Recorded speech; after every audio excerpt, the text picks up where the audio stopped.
që ka zgjatur për shumë orë në gjykatën kushtetuese, ku janë pyetur, kanë qenë palë pra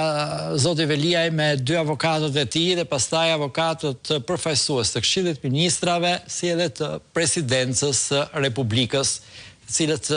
kanë bërë parashtrimet e tyre përpara gjyqtarëve të gjykatës kushtetuese. Janë pyetur pastaj për çështje të ndryshme nga gjyqtarët dhe ka pasur një debat juridik atje për nenet mbi të cilat është bazuar shkarkimi i zotit Veliaj, për të vendosur pastaj gjykata kushtetuese nëse ky shkarkim është kushtetues apo jo.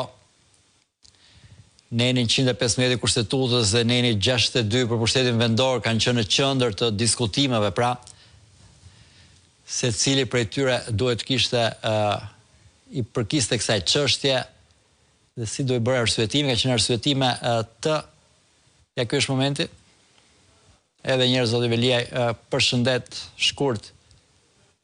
përpara se ty përsëri në furgonin e policisë dhe të shoqërohet tani në burgun e Durrësit, ku vijon të jetë në paraburgim që prej 10 shkurtit të këtij viti.